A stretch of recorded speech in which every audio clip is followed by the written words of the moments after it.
ஹரியோம். தசகம் 3. பொருளுரை 3.1. பரதனே, பக்தர்கள் உன் திருநாமங்களை பாடிக்கொண்டும் உன் திவ்ய வடிவத்தை தியானித்து கொண்டும் ஆனந்தக் கடலில் திளைக்கின்றார்கள். உன் குணத்தையும் கதைகளையும் கூறிக்கொண்டு உன்னிடத்திலேயே இன்புற்றவர்களாய் தாம் விரும்பியவற்றையெல்லாம் அடைந்திருக்கின்ற அந்த பக்தர்களையே நான் பேறு பெற்றவர்களாக கருதுகின்றேன். 3.2. விஷ்ணுவே, நோய்களால் துன்புற்ற என் மனம் உன் திருவடிகளை வணங்குவதால் உண்டாகின்ற ஆனந்த பெருக்கிலும் கூட பற்றற்று இருக்கின்றது. ஐயோ, இது பெருந்துன்பமே ஆகும். நான் உன் திருவடிகளை தியானிப்பதில் ஆசை உடையவனாய் உன் திருப்பெயர்களை பாடிக்கொண்டு எங்கேயாவது தனியான ஒரு இடத்தில் வாழ விரும்புகின்றேன். அதற்கு நீயே அருள் புரிய வேண்டும். 3.3. இறைவனே, உன் அருளால் உண்டான உடலை அடைந்தவர்களால் அடைய முடியாதது என்னதான் உள்ளது? என் துன்பங்களை அழிப்பது உனக்கு அரிதன்று. இவ்வுலகில் உன் பக்தர்களில் எத்தனை பேர்கள் எப்பொழுதும் துன்பம் இல்லாதவர்களாயும் முக்தர்களாயும் பற்றற்றவர்களாயும் இன்ப நிலையை அடைகின்றார்கள். 3.4. ஈசனே, நாரதர் முதலிய முனிவர்கள் அறிய முடியாத ஆன்ம அறிவை பெற்று உலகில் புகழ் பெற்றவர்கள் உன் திருவடி தாமரை மலர்களை தியானிப்பதால் துன்பத்தை ஒழித்தவர்கள். அவர்கள் எப்பொழுதும் விளங்குகின்ற சச்சிதானந்த வடிவமான அத்வைத்த வெள்ளத்தில் மூழ்கி உள்ளார்கள். அதனாலன்றோ அவர்கள் தங்கள் விருப்பம் போல் சஞ்சரிக்கின்றனர். அதற்கு மிகுதியாக அவர்களுக்கு வேண்டியது என்ன உள்ளது? 3.5. எனக்கு உன்னிடத்தில் உள்ள பக்தி முழுமையாகவே இருக்க வேண்டும்.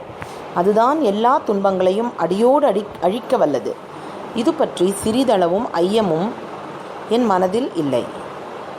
அப்படி துன்பங்கள் நீங்காவிட்டால் வியாசரின் சொல்லும் உம்முடைய உபதேசமும் வேத வாக்கியமும் ஆகிய எல்லா அறியா பாமரனின் பேச்சினைப் போல் பொய்யாக அல்லவா ஆகிவிடும். உன்னிடம் 3.6. உன்னிடம் செலுத்தப்படுகின்ற பக்தியோ உன் குணங்களை கேட்பதில் உள்ள சுவையினால் தொடக்கத்திலேயே இனியதாக இருக்கின்றது. அப்பக்தியே சிறிது வளர்ந்து எல்லா துன்பங்களையும் அழிக்கின்றது. மேலும் முடிவில் தூய்மையான அறிவின் தோற்றத்தோடு கூடிய பிரம்மானந்தத்தில் இரண்டர கலக்கின்றது.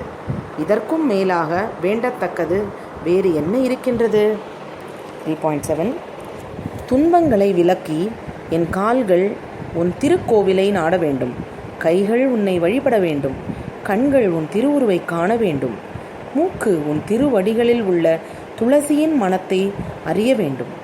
காதுகள் உன் அழகிய வரலாற்றை கேட்க வேண்டும்.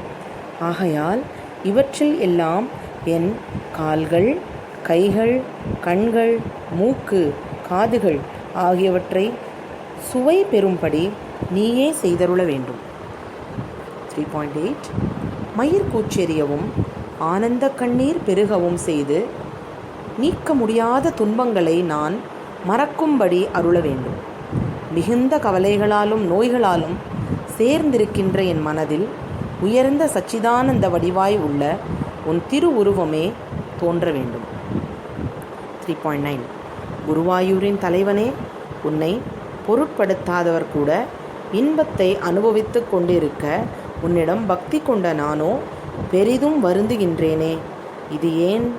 பரதனே, பக்தனை காக்கவில்லை என்ற பழிச்சொல் உனக்கு உண்டாக வேண்டாம். கம்சனை கொன்றவனே, அதற்காவது என் நோய்களை நீக்கி விரைவில் உன் பக்தர்களில் சிறந்தவனாக என்னை நீயே செய்ய வேண்டும். 3.10. தேவனே, மிகுதியாக சொல்வதனால் என்ன பயன்? பரதனே, உனக்கே என்னிடம் அருள் உண்டாகின்ற போது உண்டாகட்டும். அதுவரையில் பலவாறு புலம்புவதை விட்டு என் முன்னே விளங்கும் உன் திருவடிகளில் என் ஆற்றலுக்கு தகுந்தபடி வணக்கம், தோத்திரம், வழிபாடு முதலியவற்றை செய்து கொண்டு நாட்களை கழிப்பேன். ஹரியோம்.